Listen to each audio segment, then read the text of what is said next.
E a base bolsonarista na Câmara pediu ao presidente da Casa, Hugo Mota, do Republicanos, aval para o exercício remoto do mandato do deputado federal licenciado Eduardo Bolsonaro, que é do PL de São Paulo e está nos Estados Unidos. Ao defender a medida, o deputado Evair de Mello, do PP do Espírito Santo, fala em preservação do princípio da representatividade parlamentar, respeito...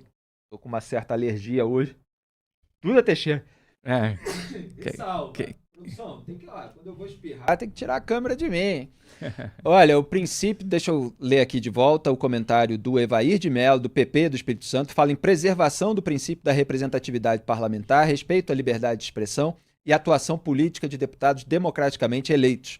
Na solicitação encaminhada a Hugo Mota, Evair de Mello critica o inquérito aberto por decisão de Alexandre de Moraes para investigar a atuação de Eduardo Bolsonaro nos Estados Unidos. Aspas.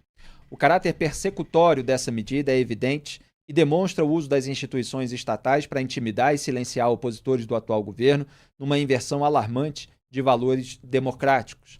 Mais grave ainda é a tentativa de criminalização da atuação parlamentar em foro internacional, prática que, quando realizada por representantes da esquerda, foi amplamente defendida como legítima e republicana. Fecho aspas. Na segunda-feira, 2, o líder do PT na Câmara, Lindbergh Farias, pediu à Polícia Federal a adoção de uma série de medidas no âmbito do inquérito que mira Eduardo Bolsonaro. Uma delas é o bloqueio imediato das contas de Jair Bolsonaro e a quebra de sigilo bancário e fiscal dele. Em maio, o ex-presidente disse que estava bancando as despesas de Eduardo nos Estados Unidos com o dinheiro que recebeu de doações via Pix. Mais cedo, Lula falou em prática terrorista ao comentar a atuação de Eduardo Bolsonaro no exterior. Esse programa mostra todos os lados e filtra e faz aqui todo o balanço, porque deixa eu ver se eu entendi bem e eu deixei para ver esse vídeo junto com vocês. O Lula, cujo governo não chama, e pode haver argumentos para isso, inclusive a gente trouxe a reflexão aqui quando foi pauta, mas a gente tem que comparar a situação agora. Né? Um governo que não chama o PCC de terrorista, certo, Duda? Que não chama o Comando Vermelho de terrorista. Ele chama a articulação de um membro da oposição no exterior de terrorista. É isso mesmo? Vamos ver o vídeo para ver se o Lula realmente teve essa audácia. O Brasil vai defender não só o seu ministro, mas defender a Suprema Corte. O que é lamentável é que um deputado brasileiro, filho do ex-presidente, está lá a convocar os Estados Unidos para se meter na política interna do Brasil. É isso que é grave. É isso que é uma prática terrorista. É isso que é uma prática antipatriótica. Um cidadão que é deputado renuncia ao seu mandato, pede licença ao seu mandato, para ir ficar tentando lamber as botas do Trump e de assessor do Trump, pedindo intervenção na política brasileira. Então não é possível aceitar isso. É só ler a entrevista na Veja que vocês vão saber de quem que eu estou falando. Isso sim é de respeito ao Brasil. Isso sim é provocação.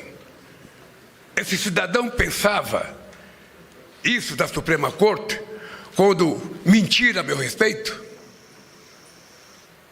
Ele pensava, você conhece alguma fala dele, sabe, questionando a Suprema Corte? Não.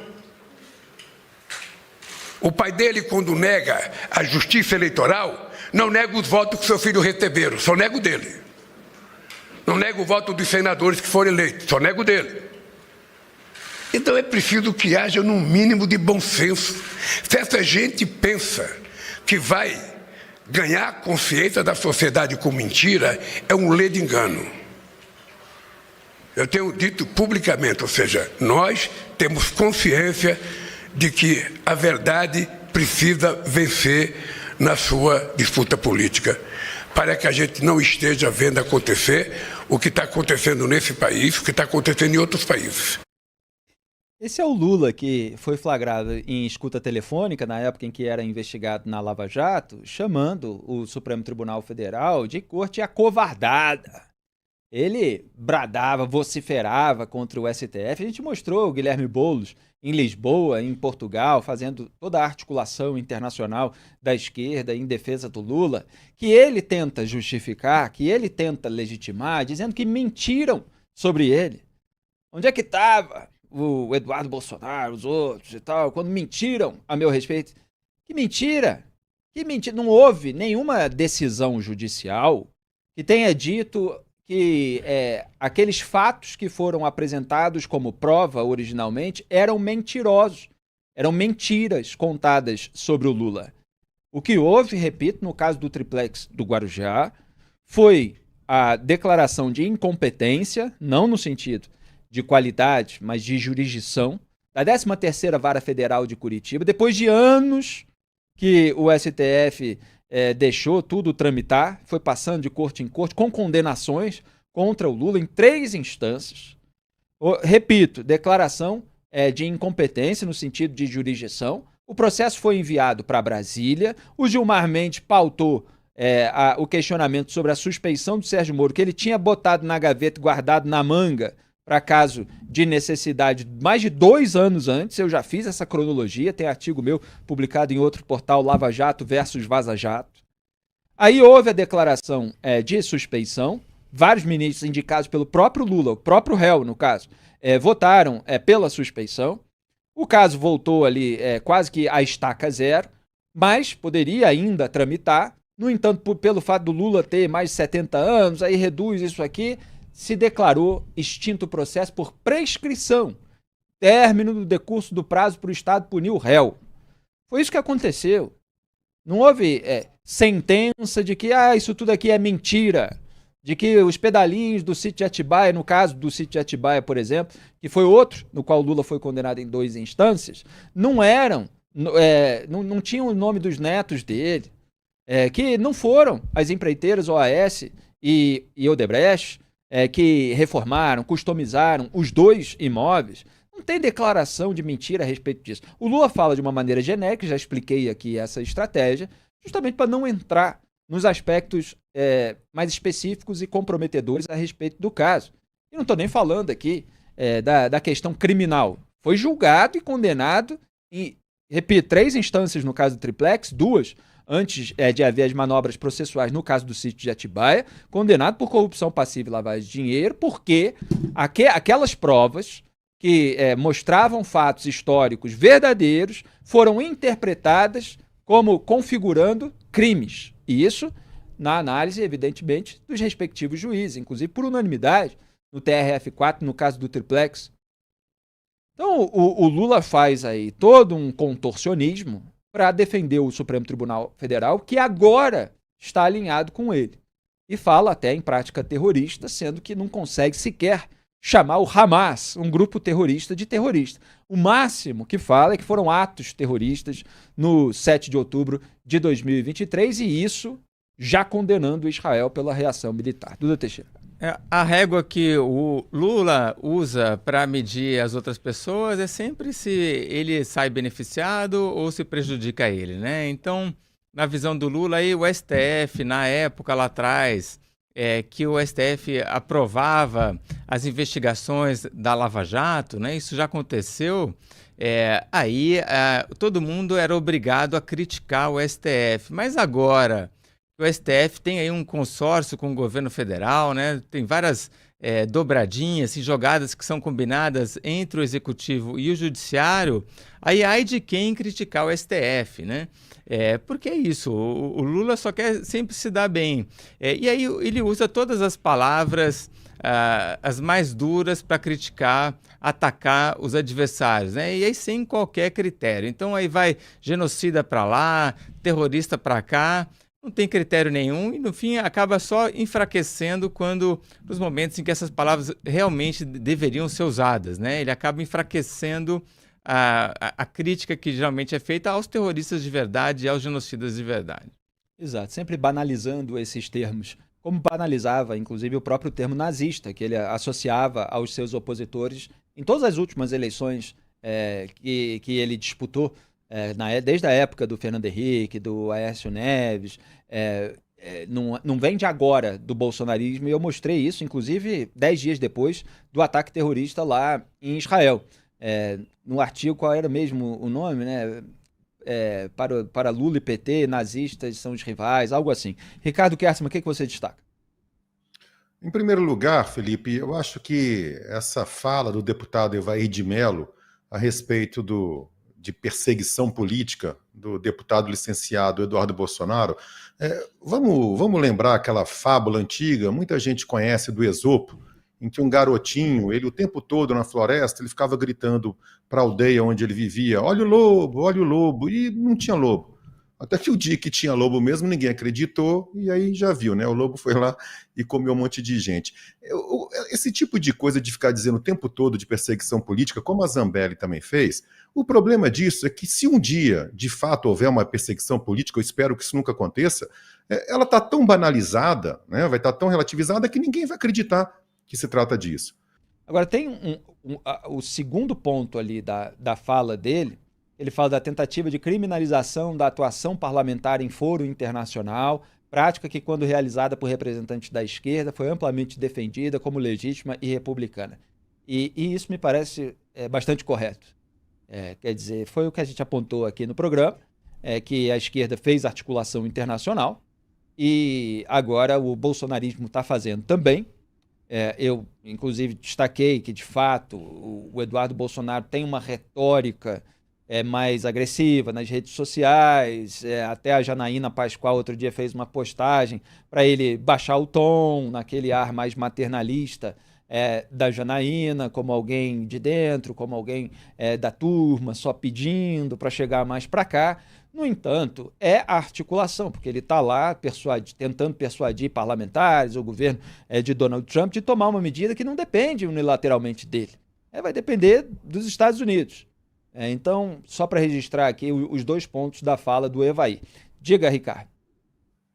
Então, Felipe, nesse sentido, a atuação política do Eduardo Bolsonaro no exterior era legítima.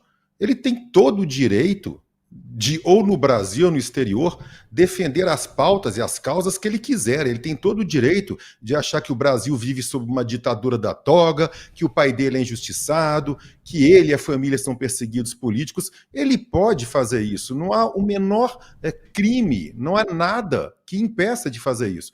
Agora, isso não justifica a atuação parlamentar dele. Não dá para dizer que ele merece manter o cargo de deputado porque está nos Estados Unidos tendo contato com a OEA ou com o governo americano nesse sentido, porque isso não é atividade parlamentar. Não dá para defender que ele mantenha o mandato ganhando R$50 mil por mês, fora as benesses do gabinete, por causa da sua atuação e interesse particular.